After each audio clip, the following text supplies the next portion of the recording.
Hey guys, in today's video we are going to be installing these Spindle light pod brackets. These brackets are going to allow us to mount a 2-inch light pod like this one onto the vehicle. And yes, I know this light pod is absolutely filthy. In fact, the entire vehicle is. We just got back from Tahoe, so before we install them, we're going to clean up the vehicle and this light pod, and we're going to show you guys how to install it. Before we jump into installation, I'm going to delve a little bit into the product itself.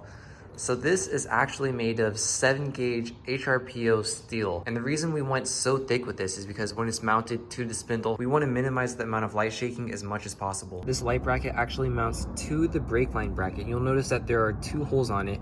The first hole is what we will be using to mount this bracket, and the second hole allows the clip for the ABS wire to poke through, and it also doubles as a method of preventing this bracket from pivoting on the bolt that goes through this hole here, because this is the only bolt that is actually holding this bracket on. Now, there's a few benefits to having lights mounted in this location.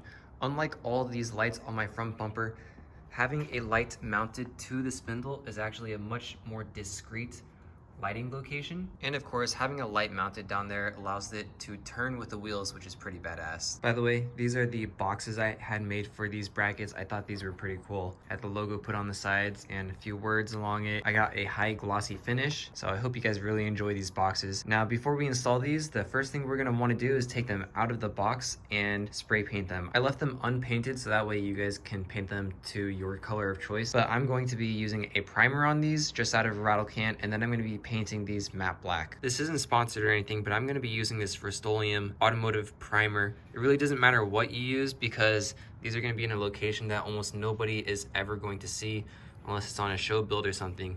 So I'm going to be hitting it with the primer, and then I have some matte black Rust-Oleum paint over here that I'll be finishing it up with. So I finished painting these brackets. They came out all right, but I kind of rushed through it a bit, and now I'm going to show you guys a step-by-step installation on these on our vehicle here. Oh yeah, and we did wash the rig, so it's much cleaner now. Installation of the bracket is really easy. The only tool that we're really going to need is this socket extension, as well as a 12mm socket. It might be a little tough to get off since you probably haven't touched this for years. If you can't get it off, just use some PB blaster or something, and eventually it should come right off. Also, while you're working on this, make sure to turn your wheel outwards, and that'll make it a bit easier to get to that bracket down there. After you've removed this bolt, you might notice that this bracket will tend to want to move upwards, and before you put the bolt back in, make sure that you're kind of pushing down on it to prevent it from going up, so that way the bolt doesn't cross thread. And the bracket itself fits in really nicely just like that, and then the bolt goes in there through the hole. So the next thing we're going to be doing is installing a light. So these brackets are only going to fit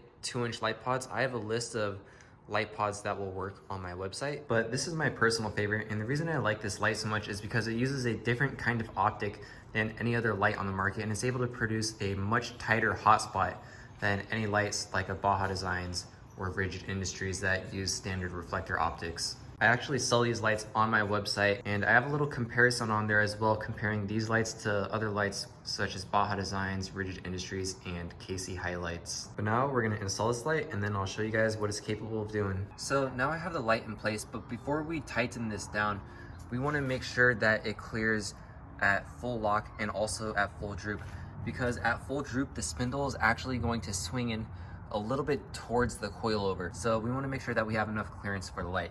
And to do that, I have jacked the vehicle all the way up so that it's full droop, and then I'm gonna test it by turning the steering wheel all the way back and forth to make sure it fully clears. It's a little hard to show you from the front, so I'm gonna come in from behind. And now that we are at full lock, what you really wanna check is that the light is not touching the coilover. And I'm gonna try and get above it. And as you can see, we have a little bit of clearance between the light and the coilover. We have about a 1/2 inch, and that's perfect. I designed the brackets so they actually have quite a bit of mounting room. So this light could be moved over about another inch. That way it can also come this way about a 1/2 inch. I designed the brackets so that there's plenty of room to move the light back and forth to mount it exactly where you want. Ideally, you're gonna want a wheel with either a higher amount of offset or a wheel spacer or both. I have the wheel spacer, although my wheel doesn't have that much offset. And even though I do recommend having a wheel spacer, there's still about 2 inches of space between my wheel and that light.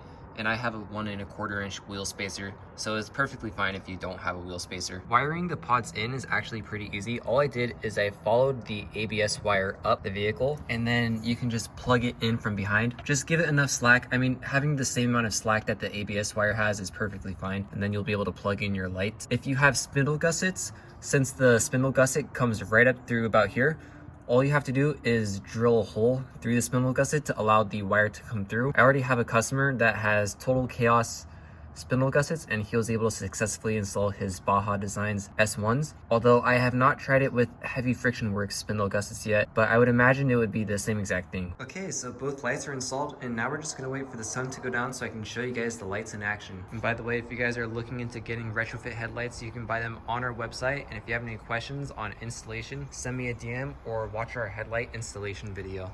Okay guys, this might look kind of silly, but in order to give you guys the best representation of the light output from the spindle light pod brackets, I've actually put this rag over the headlight, and for the time being I taped it on so that way I can drive around. And the reason I did that is because I wired these lights straight to my high beams, and I did the same thing with these lights here. I just unplugged them for the time being, but all of my lights are wired right into the high beams, and my fog lights right here are actually wired into the factory fog light switch. So whenever I toggle the high beams, these will automatically turn off. Okay, I know it's a little dark here, so bear with me, but in a moment, I'm going to turn on the spindle light pods, and then I'll turn on the car so I'm able to turn the steering wheel, and you'll be able to see how the light output changes in correlation with steering wheel input. Okay, here we go. This is just the spindle light pods. And now I'll turn on the car so you'll be able to see what happens when I turn the steering wheel. So right now the steering wheel is pointed pretty much straight forward. I'm going to turn it all the way to the right now. As you can see, the light is going way out there. If I turn it all the way to the left, they start pointing towards the other side of the garage, which is so cool. Pop it in drive. It's kind of hard to do while one-handed. Keep in mind that I do have 50% window tint on my front windshield. I'm also using these spotlights on these, so that's why it's such a narrow beam.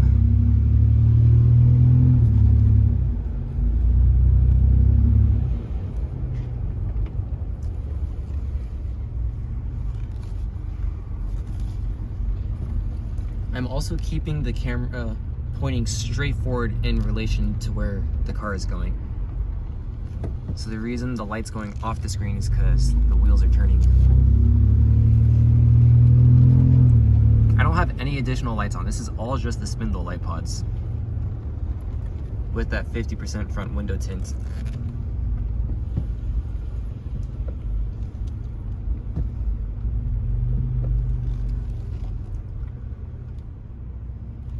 So now we are facing straight down the street, and I'll turn the wheel side to side.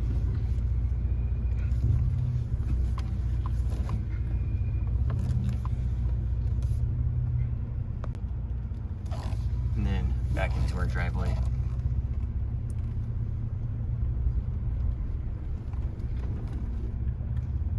I also had some people asking me about how I wired my lights in. So I wired all of my fog lights directly to the factory fog beam switch. So when I toggle back to the low beams, the fog lights automatically turn on. And when I go back to the high beams, then the rest of the lights turn on. This is still only the spindle lights, so I'll show you the rest of the lights in just a moment. Now I know I'm just pointing the lights inside of the garage right now, but this is with my LED retrofit high beams, my Diode Dynamics SS3 Pro, in the driving beam pattern, and also the spindle light pods.